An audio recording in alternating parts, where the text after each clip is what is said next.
सबसे पहले तो ये बताइए, वहां सब कुशल मंगल है? आपकी तबीयत ठीक है?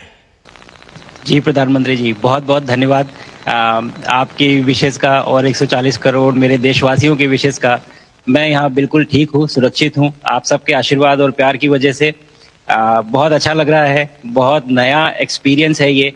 और कहीं ना कहीं बहुत सारी चीज़ें ऐसी हो रही हैं जो दर्शाती हैं कि मैं और मेरे जैसे बहुत सारे लोग हमारे देश में और हमारा भारत किस दिशा में जा रहा है। ये जो मेरी यात्रा है, ये पृथ्वी से ऑर्बिट की 400 किलोमीटर तक की जो छोटी सी यात्रा है, ये सिर्फ मेरी नहीं है। मुझे लगता है कहीं ना कहीं हमारे देश की भी यात्रा है। बिकॉज जब मैं छोटा था, मैं कभी सोच नहीं पाया कि मैं एस्ट्रोनॉट बन सकता हूँ। लेकिन मुझे लगता है आपके नेतृत्व में आज का भारत ये मौका देता है और उन सपनों को साकार करने का भी मौका देता है। तो ये बहुत बड़ी उपलब्धि है मेरे लिए और मैं बहुत गर्व फील कर रहा हूँ कि मैं यहाँ पे अपने देश का प्रतिनिधित्व कर पा रहा हूँ। धन्यवाद प्रधानमंत्री जी। शुभ। आप दूर अंतरिक्ष में है, जहां ग्रेविटी ना के बराबर है, पर हर भारतीय देख रहा है कि आप कितने डाउन टू अर्थ है। आप जो गाजर का हलवा ले गए हैं, क्या उससे अपने साथियों को खिलाया? जी प्रधानमंत्री जी, ये कुछ चीज़ें मैं अपने देश की खाने की लेके आया था, जैसे गाजर का हलवा, मूंग दाल का हलवा और आमरस। और मैं चाहता था कि ये बाकी भी जो मेरे साथी हैं, बाकी देशों से जो आए हैं, वो भी इसका स्वाद लें और चखें। जो भारत का जो रिच कुलिनरी हमारा जो हेरिटेज है, उसका एक्सपीरियंस लें। तो हम सभी ने बैठ के इसका स्वाद लिया साथ में, और सबको बहुत पसंद आया। कुछ लोग हैं कि कब वो नीचे आएंगे और हमारे देश आए और इनका स्वाद ले सके हमारे साथ। शुभ।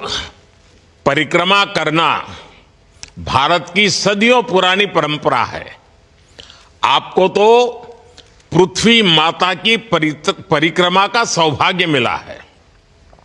अभी आप पृथ्वी के किस भाग के ऊपर से गुजर रहे होंगे?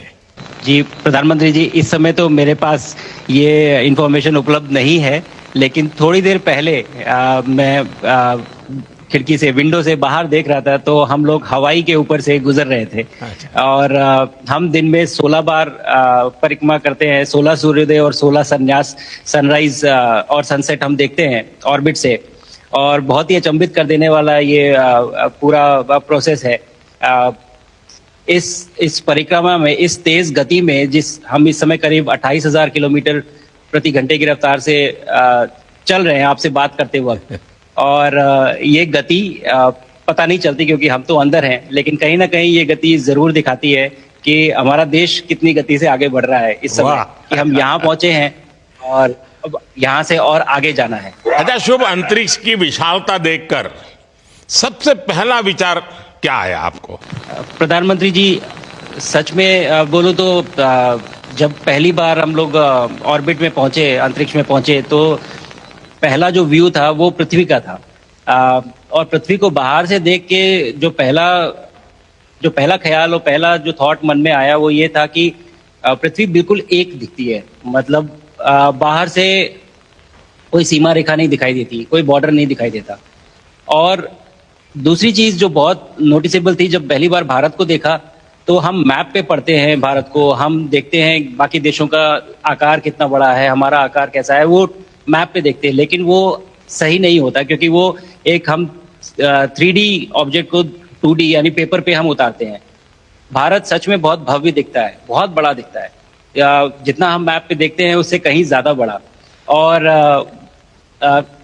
जो वननेस की फीलिंग है, पृथ्वी की वननेस की फीलिंग है, जो हमारा भी मोटो है कि अनेकता में एकता, वो बिल्कुल उसका महत्व ऐसा समझ में आता है बाहर से देखने में कि लगता है कि कोई बॉर्डर एग्जिस्ट ही नहीं करता, कोई राज्य नहीं एग्जिस्ट करता, कंट्रीज नहीं एग्जिस्ट करती। फाइनली हम सब ह्यूमैनिटी का पार्ट है और अर्थ हमारा एक घर है और हम सब के सब उसके सिटीजन्स हैं।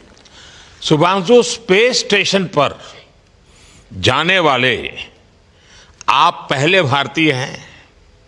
आपने जबरदस्त मेहनत की है, लंबी ट्रेनिंग करके गए हैं।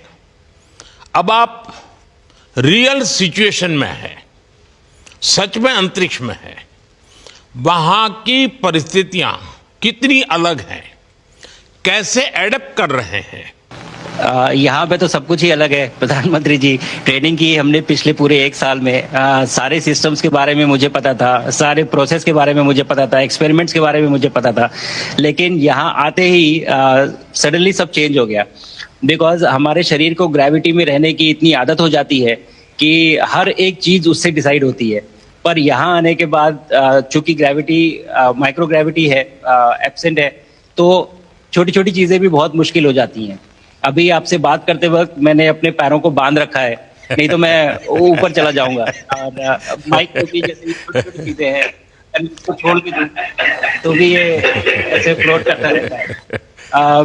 पानी पीना, पैदल चलना, सोना बहुत बड़ा चैलेंज है। आप छत पे सो सकते हैं, आप दीवारों पे सो सकते हैं, आप जमीन पे सो सकते हैं। तो पता सब कुछ होता है प्रधानमंत्री जी। ट्रेनिंग अच्छी है, लेकिन वातावरण चेंज होता है तो थोड़ा सा यूज्ड टू होने में 1-2 दिन लगते हैं, बट फिर ठीक हो जाता है। भारत की ताकत साइंस और स्पिरिचुअलिटी दोनों है। आप अंतरिक्ष यात्रा पर हैं, लेकिन भारत की यात्रा भी चल रही होगी।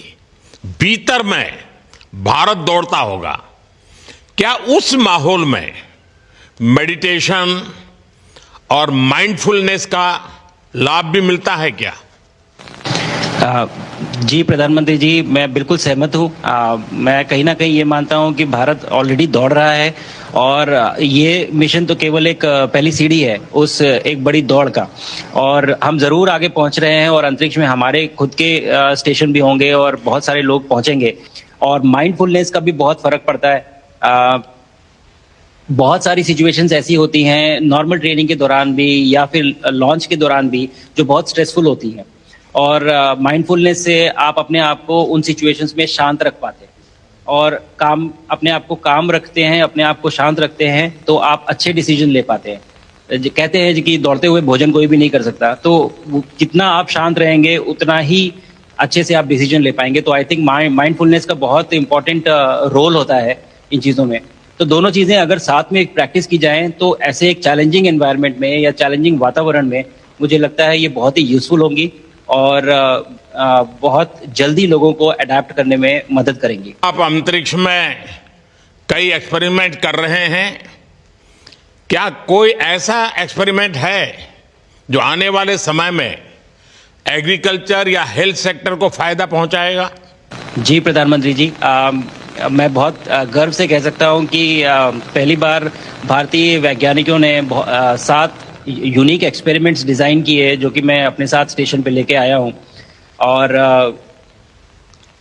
पहला एक्सपेरिमेंट जो मैं करने वाला हूं, जो कि आज ही के दिन में शेड्यूल्ड है, वो है स्टेम सेल्स के ऊपर। अंतरिक्ष में आने से क्या होता है कि ग्रेविटी चूंकि एब्सेंट होती है तो लोड खत्म हो जाता है, तो मसल लॉस होता है।